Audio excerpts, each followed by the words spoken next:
This episode was pre-recorded as part of a live continuing education webinar.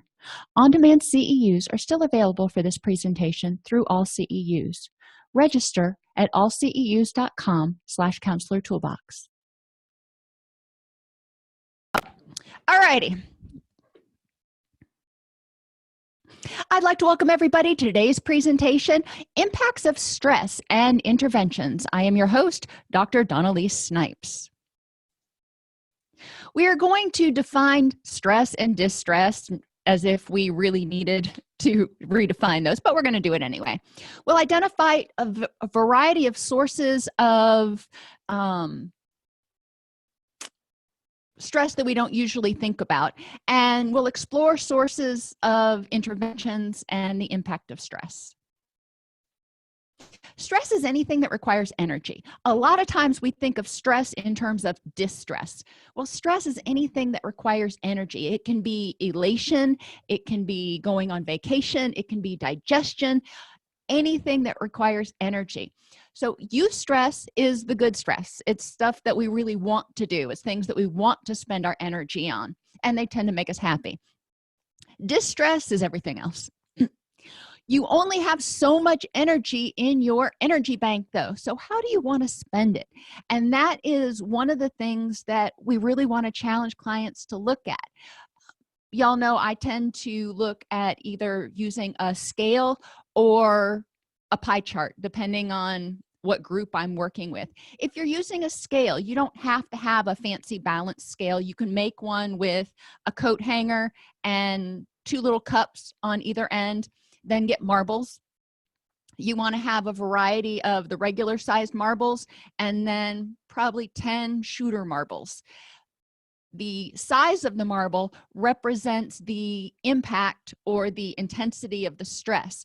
So you could have something that's mildly stressful, that would be a little marble, or you could have something that's intensely stressful, that would be a big marble. And have people sort out, go through their day and identify their sources of eustress and distress and figure out where they were balanced at.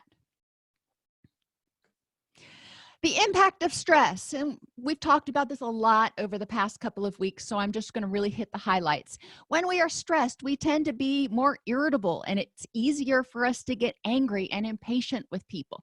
We are in that state with the activated HPA axis. We're in our fight or flight mode. It may not be an extreme fight or flight mode, but we are in fight or flight. When we are depressed or anxious, stress seems to be a lot worse, and being stressed for a long time can contribute to the development of depression and anxiety. You remember we've talked about the fact that you can't be revved up. You can't have that fight or flight thing going on for too terribly long before your body starts trying to conserve energy, and that looks like depression, apathy, difficulty sleeping, fatigue, muscle tension, yada yada. Sleep disturbances. When we're stressed, again, that HPA axis is activated. When you are in fight or flight mode, when you are stressed, you are typically not going to get good restorative sleep.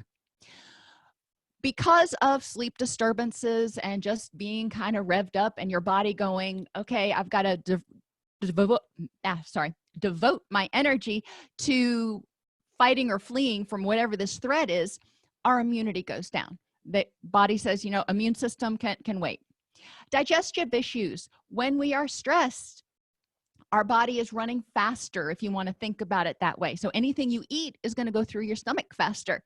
It also can contribute to changes in the gut microbiome, which have significant impacts on the availability of hormones and neurotransmitters, but it also can cause us to develop things like ulcers and GI disturbances.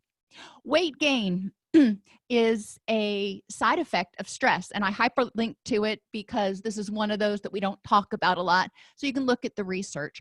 But a lot of people, when they're under chronic stress, tend to gain weight. Why is that? Well, there are a few factors. One, some people will try to self-medicate by eating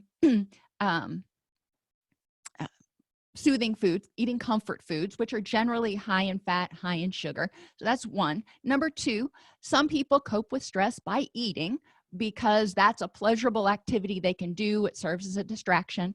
And number 3, because that HPA axis is out of whack and we're not getting good sleep, our circadian rhythms get out of whack, and our hunger and satiation hormones, ghrelin and leptin, also get out of whack. So we tend to not know exactly when we're hungry, or we may feel hungry all the time.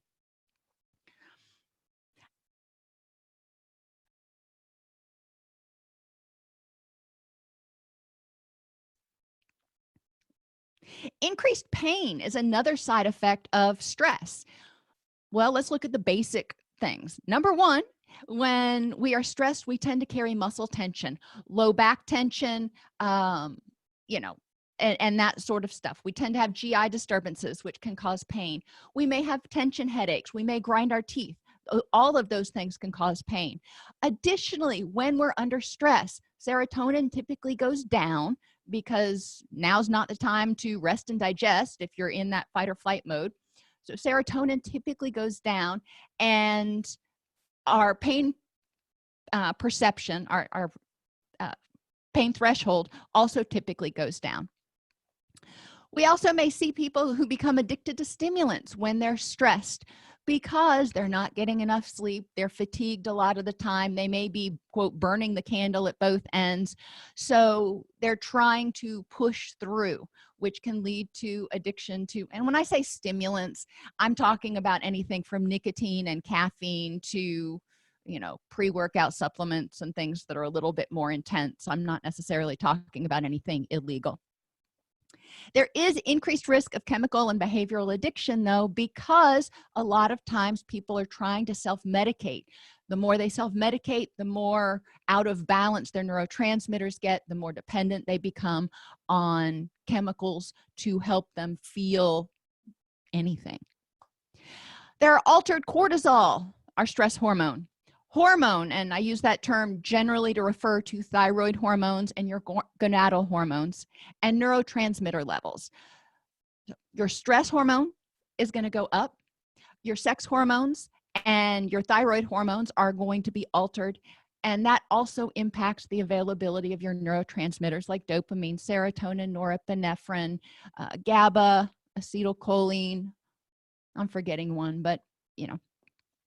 People have experienced infertility when they're under chronic stress. This doesn't have to be traumatic stress. This can be chronic, you know, burning the candle at both ends, having difficulty making ends meet stress. And it can lead to reductions in testosterone. It can lead to alterations, again, in those gonadal hormones. So the body says, you know what, we're under stress right now. Now's not the time to devote energy to creating a little being. So males tend to have reduced libido, and women tend to have more difficulty conceiving and carrying a child to term. Social withdrawal makes sense. When we're stressed, it's sometimes more overwhelming to deal with people. You know, even if you're an extrovert, at a certain point, if you're totally stressed out, it may feel like you can't deal with any more input and you just need to sort of wall yourself off. Rapid aging, we talked about this in the anxiety presentation. When we are chronically stressed, when we're not getting enough sleep, then our body can't restore itself as well as it should or as efficiently as it could, which means we're going to have greater signs of wear and tear, if you will. And I made the analogy in the last class of a car. When you are driving a car, if you are somebody who's under chronic stress, you are driving that car as hard as it can go 365 days a year, and you're putting, 60,000 miles on it in a year. If you are taking care of yourself, you're not gunning it as soon as the light turns green, and you are going easy. You're not putting as much mileage on it because you're letting the car rest sometimes. And that's the difference. The chronic stress is keeping that pedal to the metal, and when we're not under chronic stress is when we are in park and we have the car turned off. So the joints and cylinders and whatever else in a car, I'm not really mechanically inclined, Any of that is not wearing out nearly as quickly when it has periods where it's in park. And heart disease. We have seen lots of studies that have shown correlations between stress, high cortisol, and changes in the cardiovascular system that lead to heart disease. We don't want those. We don't want most of these or any of them. So what can we do to help people address stress? Well, let's talk about what are some of the sources of stress. Emotional eustress. Let's go over to the right side first. Things that make you curious, happy, exhilarated. Those are the things I want to spend my energy on. I want to spend my energy watching silly animal videos or playing with my dog or doing crafts or, working in the garden. Those things make me happy. Do they take energy? Some more than others, but it is a positive stress. So my fight or flight hormones, my cortisol levels are not engaged. I'm using energy, but I haven't ramped up that HPA axis. Distress, on the other hand, include all the things that make you sad, angry, envious, jealous, worried, anxious, overwhelmed, or just plain old rumination when about any of those things. We want to have clients make a list or take a look at the things that make them feel distressed. Thinking back to acceptance and commitment therapy, pain is a part of life. We are going to experience these emotions occasionally. That's okay. If we experience them, we notice them, we label them, and then we say, what's next? Then we're going to be able to use our energy productively to alleviate that distress instead of staying stuck in it and nurturing it. Cognitive stress. Depending on the situation, cognitive stress can be a source of distress or eustress. Decision making. Some people love making decisions. Some people, it stresses them the heck out. Planning. Some people love to plan. If you think about your Myers-Briggs, you have your people who are the broad strokes people and the perceivers who don't like to get too pigeonholed, and then you've got people who are the more detail-oriented people and structured, like me, who love planning. Problem solving can be great. It can spark your creativity, or if it's an unpleasant problem, it may cause you a little bit of distress when you're trying to figure out how to solve it. Any of these things are taking energy. They're taking time. Remember, the brain is one of the biggest user of blood glucose in the human body. Thinking and learning is another source of cognitive stress. We want to pay attention to, how we feel on those days. Does it mean we shouldn't think or learn? Of course not. I tend to think of these things as eustressful because I enjoy learning and it, makes me happy and I tend to become curious. Does it mean I could be exhausted at the end of a day of doing research? Well, yeah, but that's okay because it was a positive thing. So I wasn't ramping up that cortisol level. Interpreting can be another source of cognitive stress when you're trying to interpret what somebody is saying, when you're trying to interpret a situation, when you're trying to figure out exactly what's going on. It can be stressful. People who are extroverts, for example, when they are in social situations, they tend to do really well at reading other people, and it is energizing to be around other people for them. That's a source of eustress. For people who are introverts, it can be a source of distress because it is really exhausting for them to try to be aware of what's going on outside of them. They're more aware of what's going on inside of them. Just different personality types, not anything better or worse about one over the other. Concentrating takes energy. Like when you're driving, you've got to stay focused, at least to a certain extent. And filtering out extraneous stimuli, whether it's when you are in a classroom or when you're at dinner with your significant other and you're trying not to pay attention to the 16 other tables around you, or when you're driving. It takes energy. And memories and prior experiences can also be a source of cognitive stress. Eustress, if you're thinking about happy times when you're reminiscing, going back through old photo albums, that can be great. Or if you're thinking about unpleasant things from the past or unpleasant prior experiences, that can trigger that fight or flight reaction and cause a lot of distress.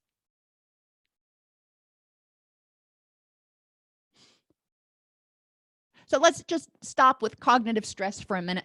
So what can we do to help people who are experiencing a lot of cognitive stress? With the emotional stress, they need to make a list of the things that cause them distress and figure out how to mitigate them or avoid triggers of distress, and to add in sources of eustress, sources of things that make them curious. That can be subscribing to a Reddit feed or a YouTube channel or whatever they want to, that gives them periodic input that makes them happy.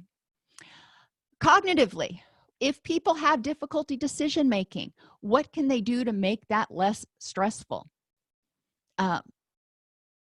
Talk to somebody else. That can be one way that they can handle that. If they don't like planning, can somebody else help them with the planning? In our house, since I love planning, I tend to be the one that makes the plans and lays them out. Other people just really don't want to actually think it all the way through, but that's okay. And my daughter's the same way. She's a little bit more rigid than I am, I think. But planning is something that we do happily, and that way other people don't have to do it. We just kind of make the executive decisions. Problem solving. Encourage people to tap into that creative problem solving mojo that they've got going on. Too often we get stuck in a box. Sometimes we need to ask people, or in the day of the internet, it can be awesome. You can go to YouTube and Google or search for videos on how to address certain things. In my garden, for example, with my zucchini, I have horrible time controlling squash bugs, and that can be really frustrating to me because I put a lot of love and care into my zucchini. So I go, and for problem solving, I'm at my wit's end. I don't know how to solve it, so I could either be frustrated and not know how to solve it and feel like I'm spinning my wheels, or I can go online and find some other solutions. Thinking and learning. Encourage people to engage in thinking and learning activities for things they enjoy. They may not like doing their taxes. That takes a lot of thinking and concentration, for example. What can they do in addition to sort of buffer against that? They can work on their taxes for a little while, and then what else can they do to make it a little more pleasant? And memories and prior experiences. Encourage people to make pleasant memories available to themselves. Journal about them, have pictures around. It feels a lot more relaxing and positive if, when you walk into a room, you see things, and it doesn't have to be huge audacious pictures. If you see things that trigger positive memories of strength, memories of courage, memories that bring up hope, that's the mindset that we want people to be in when they feel empowered and good about themselves and generally happy. It's easier to deal with life on life's terms. Okay, so physical stress. And these are some that we don't often think about when we talk about stress. Exercise is physical stress. Now, depending on who you are, you might go, oh yeah, that's distress all the way. It doesn't have to be.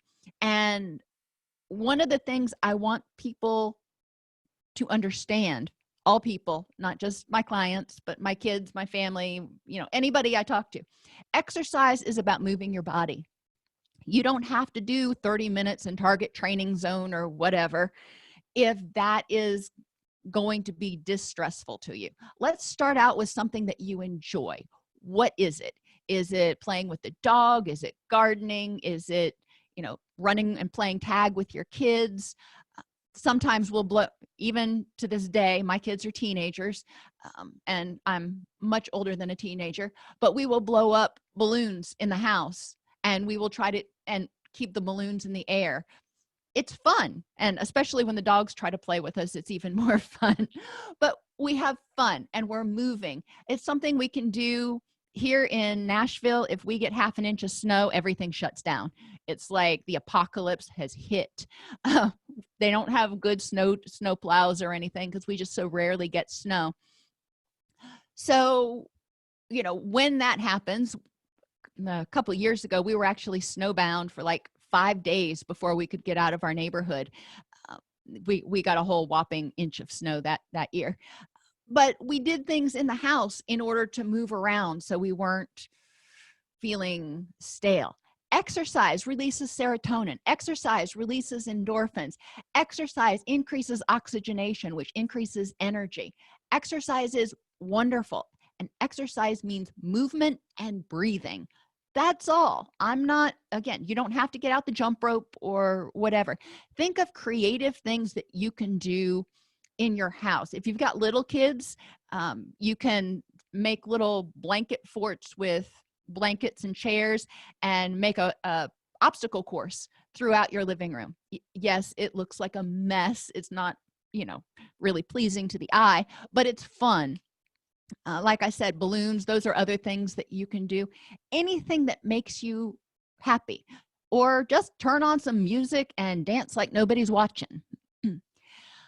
When we're under physical stress, it is harder for our body to repair and rejuvenate. But repair and rejuvenation takes energy. It's a source of physical stress. When we're sick, for example, our body is requiring more energy our body's under stress, and it's requiring more energy to repair and rejuvenate and fight off the bugga-buggas than when we're healthy.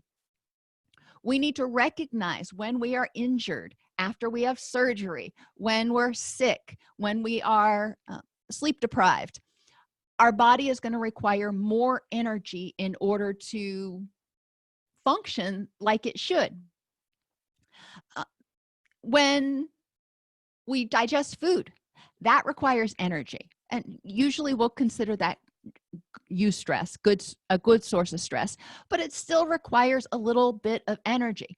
When we eat, it triggers the rest and digest function, interestingly enough, because our body knows that once we've eaten, it needs the energy in order to process that food. So it triggers a calming response, which is why we typically get a little bit sleepier after we eat.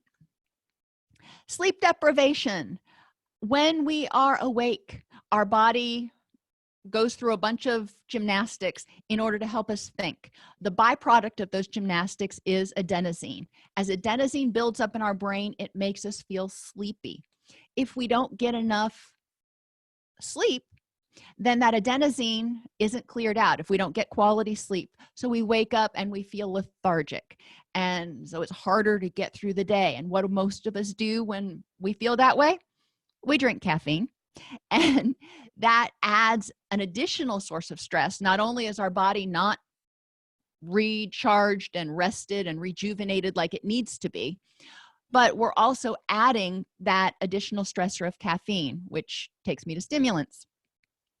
Nutritional imbalances, over and under, can cause stress on the body. If you've got too much calcium, if you've got too much iron, if you've got too much or too little of any macro or micronutrient, it can cause a stress in the body. Our body is tuned, if you will, to have nutrients in a particular ratio. So getting 100% of the USRDA of every single vitamin and mineral in one shot, like some cereals used to proclaim, doesn't mean that all of those vitamins and minerals are bioavailable. And it also can mean that some of the stuff, especially the fat soluble vitamins and minerals, can actually build up to toxic levels. One of the reasons they quit adding iron to a lot of stuff was because they were noticing, and adding iron to multivitamins was because they were noticing that people were actually getting too much iron in their system. If you look at just about any wheat-based product, you're going to see that it's already got iron in it. Dehydration is a huge stressor on the body. So let's go back to nutrition. Helping people make sure that they're eating a reasonably healthy diet. Colorfully, 3 colors on the plate at every meal. If you're doing that, you're probably getting a pretty good array of nutrients. Dehydration. Most of the functions of our body require water. The synapses between your nerve endings are filled with fluid. What is fluid made of? Water. Well, in part, water. If we don't have water, we're going to slow down our nerve conduction. We are going to slow down our body. It makes things much more sluggish. Think about operating a car without having oil in it. Not a good thing. We want to make sure that people stay hydrated.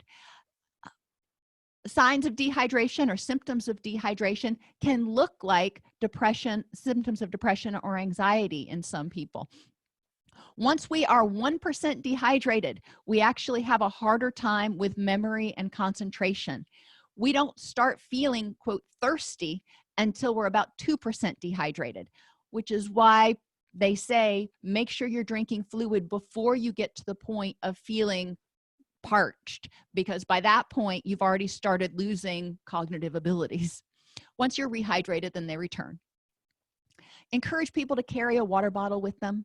It's not that hard to do, and it tends to be, we tend to drink out of it if we've got it with us. If we don't carry one with us, we're not as likely to drink as much. Toxins that we ingest are stressful to the body. Alcohol. We've talked about how alcohol initially has a depressant effect, and then there's a stimulant effect where blood pressure goes through the roof. One of the reasons that holiday times are some of the most dangerous times for people to, or we see a significant increase in cardiovascular incidents, because people are drinking alcohol and they're already stressed, which combine those two things, it increases people's risk of a heart attack. VOCs are other toxins, volatile organic compounds. Generally, you think about these as things that are in paint, and especially the paint that smells really nasty. VOCs are also the substances in paint that people huff in order to get high, which is really hard on the body. The body's trying to filter out these toxins. It's hard on the liver, and it leads to a sense of exhaustion. VOCs and paint huffing are also system depressants. And tobacco. We know all of the ills of tobacco. They've kind of shoved that down our throat for the past 20 years, the whatever 100 and some odd toxins that are in tobacco smoke. So enough said. We want to help people minimize their exposure to toxins. Does that mean we tell them, you need to stop drinking altogether? Not necessarily. Some people like to drink a little bit. And if they don't have a problem with it, that is a choice that they make. But we can do things like, when we use heavy cleaners, make sure we open the windows. When we paint, make sure we've got good ventilation. Better yet, wear a respirator. Anytime you're going to be exposed to some sort of toxin, do what you can to minimize the ingestion, either smelling or tasting the toxins. And then drink plenty of water.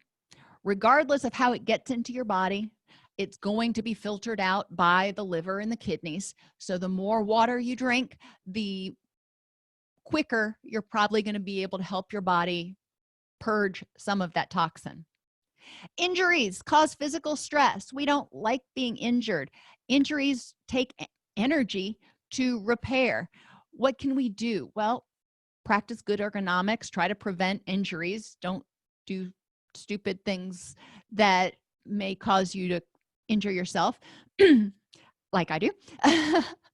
But we do want to recognize that injuries are oftentimes more than just tissue damage. If it is a significant injury, it can significantly impact our ability to engage in our activities of daily living, the things that bring us joy and happiness.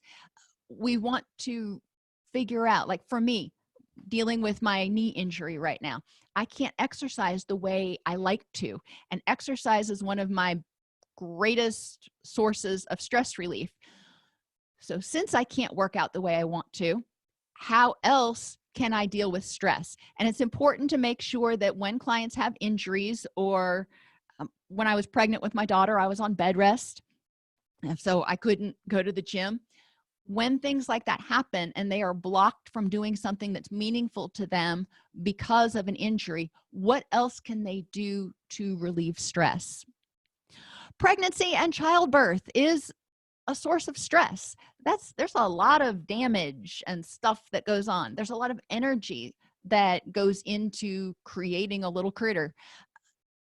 When people are pregnant or right after they've given birth, there are a lot of changes that are taking place in their body, so they tend to get sick a little bit easier and be more sensitive to sources of stress because they're using so much energy to sustain that pregnancy.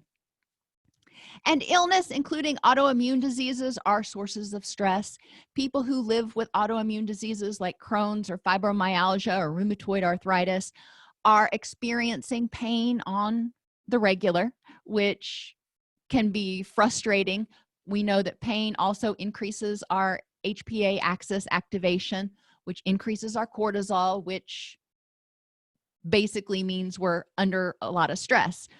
We want to make sure that people with illnesses or autoimmune diseases know how to take care of themselves and have a plan for adequate self-care, so they're not having as many flare-ups, and the flare-ups are less intense in order to reduce their stress. Environmental stress, another source that we don't think about, but it impacts our life. Light can impact our circadian rhythms. We had this winter solstice 2 days ago, so that was the shortest day of the year. Our body keeps us awake and tells us when to sleep based on our circadian rhythms, and our circadian rhythms are set in part by exposure to bright light and blue light. When we are exposed to blue light from computers, TVs, digital devices late at night, then that can mess up our circadian rhythms because our brain doesn't get the cue that, hey, the light's going down and it's time to start producing melatonin so we can get to sleep. Encouraging people to practice adequate sleep hygiene to sustain adequate circadian rhythms. Fluorescent lights are another source of stress, especially for people who have migraines or epilepsy, but for anybody, and especially when those ballasts start to go out. And before it becomes really obvious, there may be some occasional flickering, almost imperceptible to the eye, but the flickering of fluorescent lights is stressful for some people and can trigger migraines and a variety of other stress-related complaints. Noise. And if you are in an environment where there are fluorescent lights, you may not be able to eliminate that. If you can, great. If you're in an office and you can turn off the overhead lights and have a desk lamp or lamps around that are LED lights, great. If you can't, do what you can to minimize the impact, such as if you have a window, have your blinds open, because the bright light from the sun can minimize how much your brain notices the flickering of the light. The best kind of lights really depend on the person. The incandescent bulbs, they are allowed to make them again, but they're really hard to find. Those are the old-fashioned bulbs that got hot as can be. Those are okay.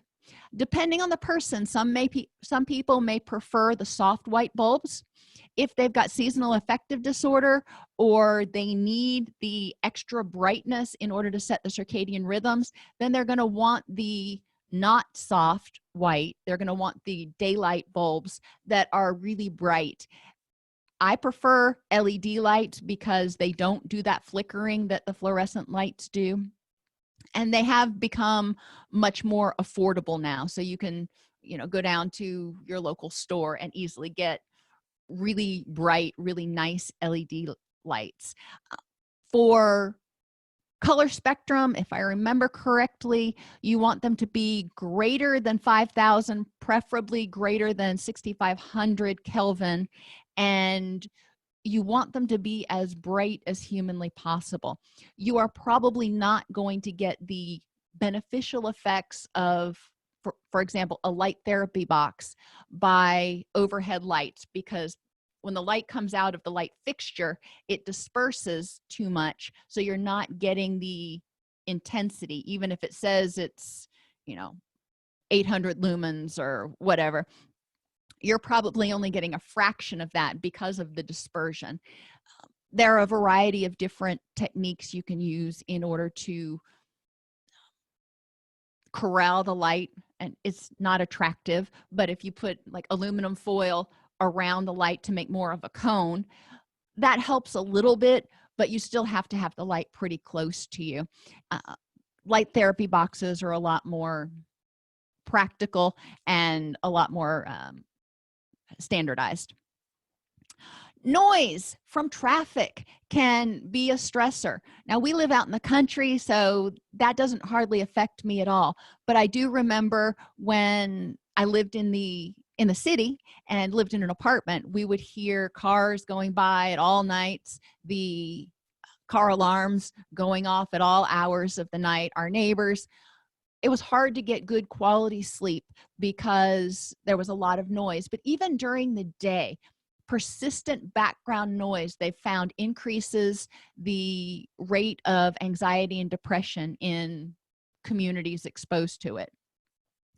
Air conditioners, and these are especially true of your wall units. When you go to a hotel, and how loud that unit is, if it's not one of the integrated units, how loud that window unit is. People who have that in their home have a mini split that makes a lot of noise when it turns on, or a window air conditioner that can disrupt their sleep. But the constant humming and that they're exposed to when it kicks on can also cause a low level of stress. Wind turbines, who knew? I didn't know until I started doing the research that wind turbines actually make a fair amount of noise, and they found that people that live around wind turbines have a significantly higher rate of prescription drug use for depression and anxiety.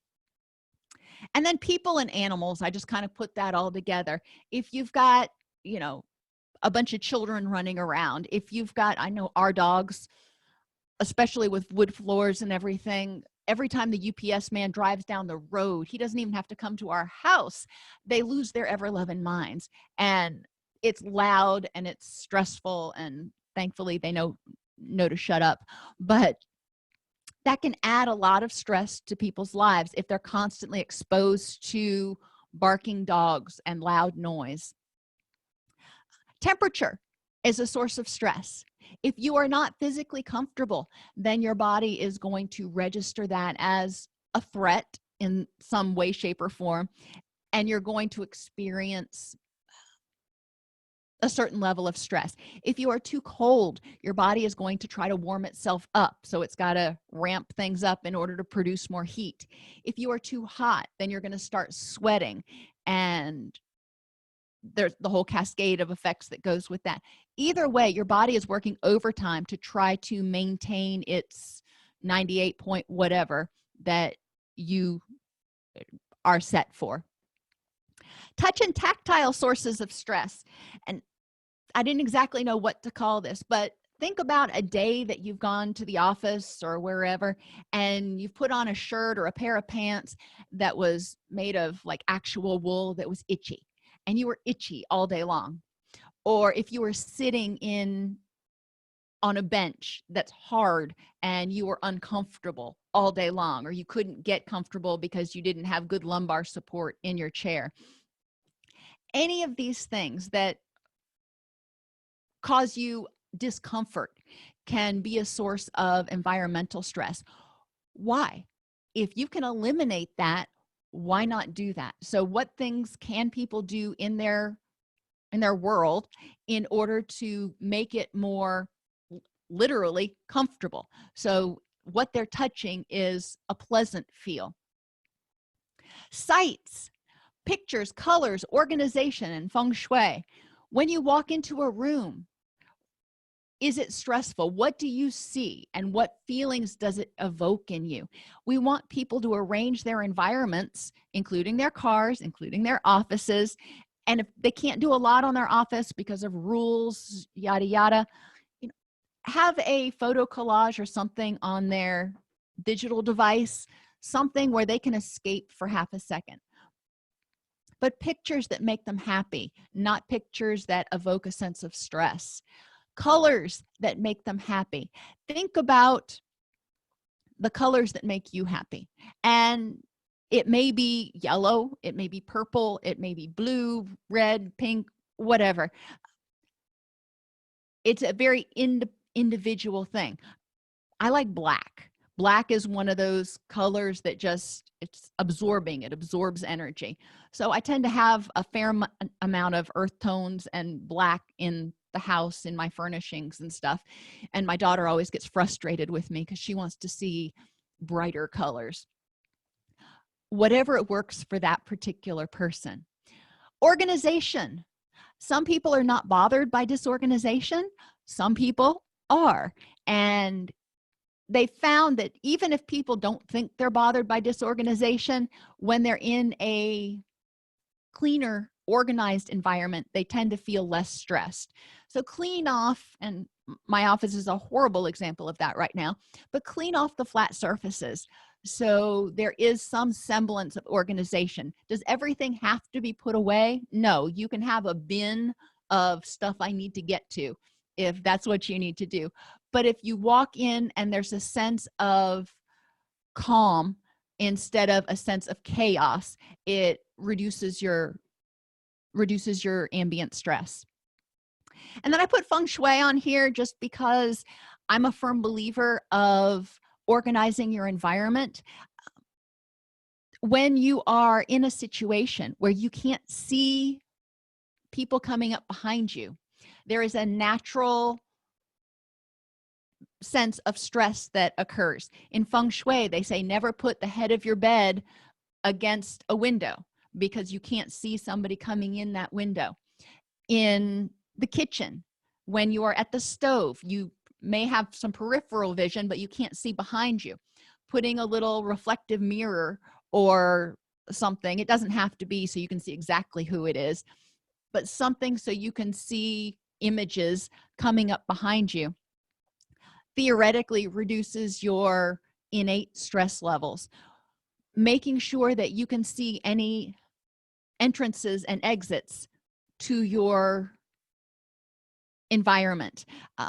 My husband was in law enforcement for a bazillion years, and to this day he still, whenever we go anywhere, and even in the house, I've noticed he always sits with his back to the wall, so nobody's going to walk up behind him. We have the way we have our living room organized. The one sofa has its back to the breakfast room, and the other one has its back to the wall. He always sits in the one with the back to the wall, and he gets edgy if he's in the other one. He doesn't like people being able to come up behind him.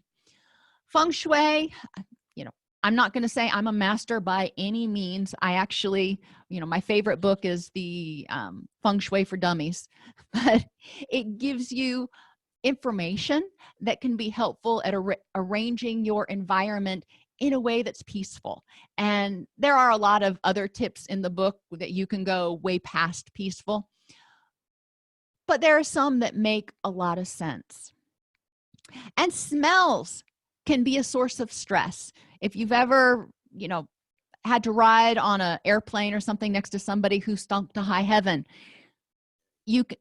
that was a source of stress for you, and it probably made you a little bit more irritable and uncomfortable, as opposed to sitting next to someone who smells pleasant or is neutral, doesn't smell at all. That was less stressful. What can you do in your environment in order to infuse pleasant scents and to eliminate noxious scents? Like I mentioned, we have 4 dogs in our house, 4 cats, and our donkey invited herself into the basement the other day. She didn't stay, but because she's not housebroken. But animals smell. I have a teenage son, and his room can get a little bit ripe at times. What can I do in my environment? I can bathe the dogs. I can use Febreze or Carpet Fresh in my son's room.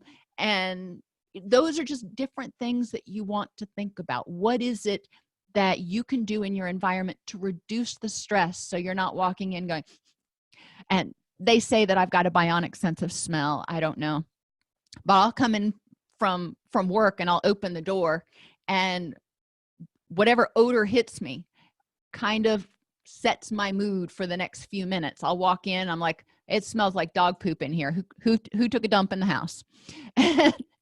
Or it smells like somebody burned something, or it smells good. It does smell good most of the time, but I'll admit it does have a impact on my mood. So I try to make sure that I put good smellies around. Potpourris. I will keep a little bottle of essential oils in my purse, so I can just take a whiff of lavender whenever I need it. I use air sprays in order to keep the house smelling a little bit better. I hang my blankets outside at least once a week, so the sun can sort of disinfect them and get the stinkies out of them. Yes, I still hang on a clothesline. You can get little rings that work better with the incandescent lights because they got hot, but you can get little rings that you put on bulbs or things that you put on your ceiling fan that you can saturate with essential oils in order to spread the smell around. There are a lot of different tools and techniques you can use in order to keep pleasant smells somewhere around you.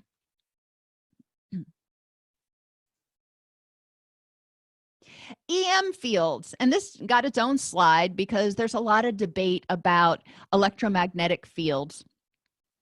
There's a fair amount of research, especially if you get outside of the US, if you go over to research in the UK and Australia and some other places, that have found that there are significant health impacts to being around EM fields. Some people are a lot more sensitive than others.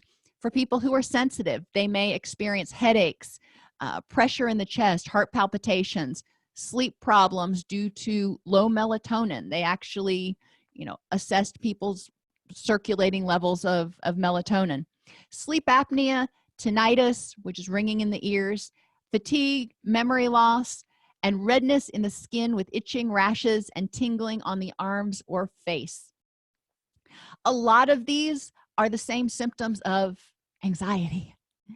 EM fields cause stress. They activate that HPA axis. How sensitive you are may affect whether you're bothered by it at all. Some people are bothered by EM fields from house wiring and cell phones. Most people aren't. Some people are really bothered by EM fields from those high power lines, the ones that are on the metal tower thingies that the vultures like to sit on. There's been some research that has shown an increase in cancer in people that live within certain distances of those super high power lines, which tells you that those EM fields may be causing some level of stress on the body, which it's not able to keep up with dealing with. This is one of those that's, really kind of out there in terms of whether there's a lot of research in one direction or the other.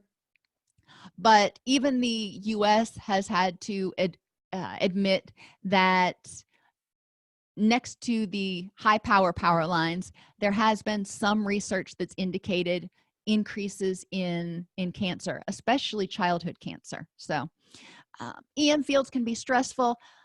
You can check for EM fields. There are things you can do, like not holding your phone to your head, turning your phone off at night so it's not emitting any radiation or whatever when you're asleep. And it's because when your phone is on, even if you're not using it, it's pinging the towers constantly to check for stuff. So those are things you can do. It depends on how concerned you are about it. I have one friend who goes around and unplugs everything in the house every single night. Every TV, every VCR, every phone, everything is unplugged every night before they go to sleep.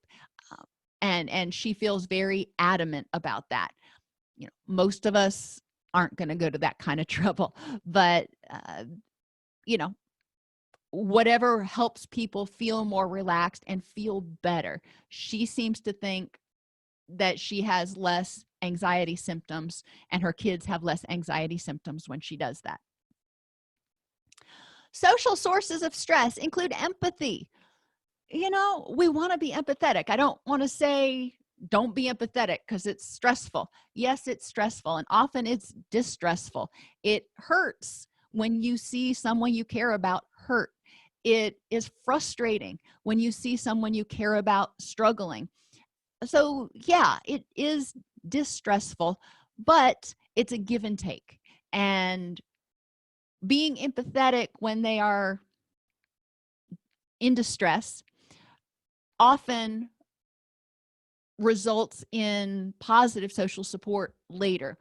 So empathy is one of those. If you're being empathetic, if you've got a friend who's in crisis and you're using a lot of energy to be empathetic, just know that and say, you know what, I need to make sure I'm taking good care of myself. If you're a caregiver, if you've got someone living in your house who has Alzheimer's or dementia or whatever, and you are a full-time caregiver and you are being empathetic. If you're a clinician, which most of you are, we spend a lot of time being empathetic. We need to recognize that is exhausting. That takes a lot of energy. We do it, we love it, but we also need to make sure that we recharge. Think about empathy as leaving your phone on and having that screen on and total brightness turned up all day long. Your battery is going to go from 100% to like 2% like that. Well, that's kind of what we do, when we see 6 or 7 clients in a day, or we're working with a friend who's struggling or whatever. Recognize that. Know that you need to, just like you have to plug your phone up to recharge, you're going to need to recharge yourself because you're drained. Compassion goes along with empathy, so I'm just going to skip over that one. Interaction and communication. It takes energy to listen, to communicate, to have a conversation. I know sometimes when I get stressed out, I don't even go check my social media accounts. I just can't take the small talk. I can't muster the energy to care about anybody else at that moment in time. I'm just that exhausted. And that's, something you need to be aware of. But positive communication is also energizing for a lot of people. So having people in the social network that provide positive energy and support and enthusiasm and creativity and laughter, those are all great things. It's not just somebody who's going to be emotionally supportive. It can be somebody who sends you memes that give you a good old belly laugh every day. I love those.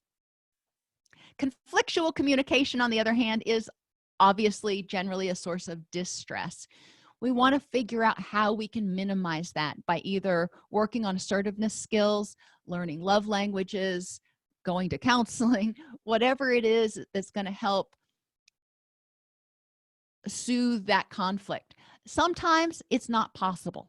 If you're interacting with somebody who is conflictual in nature, sometimes you've got to accept that, you know what, this person is going to find something to be argumentative about, and I just need to accept that and let it roll off my back like water off a duck, because getting into a conflict with them is going to do nothing but drain my energy. And that's an important one for us to remember going into the holidays, because most of us have somebody in our family who pushes our buttons. Taking a breath and just remembering, for whatever reason, this person finds it beneficial to be critical or condescending or conflictual in some way, and I don't have to buy into that. I don't have to give them my energy. And then finally, attachment and abandonment issues are social sources of stress. If we get into relationships and we have those issues activated, it can cause us a lot of stress. If you're constantly wondering, you know, we're not in the same room, is this person not interested anymore? Are they cheating on me? Are they this? Are they that? Helping people get that under control so they have a sense of secure attachment in their relationships is really important. Stress is ubiquitous and comes in many forms. The goal is to reduce distress in order to free up energy for eustress and preferably still have some left over. You know, I don't want to just completely drain the tank every single day. Like a cell phone battery, use your energy for the apps and activities that you want. And if you've got something in your life that is draining energy that, you know, is not important to you, uninstall it. Just like you uninstall apps that are overly taxing on your battery that are not important to you. Eliminate or suspend apps that drain your battery. And remember that just like your phone needs to plug in and recharge every day, you do too. And plugging in and recharging and trying to work at the same time, if you ever tried to do that, takes the battery a lot longer to charge up if it's having to work and charge at the same time. Same thing for us if we're having to try to work and recharge at the same time. So give yourself permission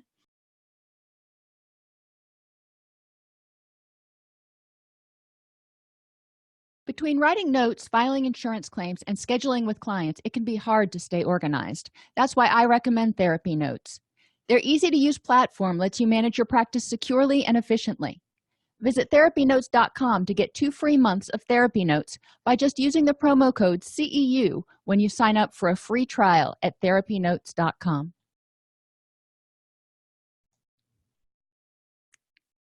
If this podcast helps you help your clients or yourself, please support us by purchasing your CEUs at allceus.com or getting your agency to sponsor an episode. A direct link to the on-demand CEUs for this podcast is at allceus.com/podcast CEUs. That's allceus.com/podcast CEUs. To sponsor an episode of Counselor Toolbox and reach over 50,000 clinicians per week, go to allceus.com/sponsor. Thank you.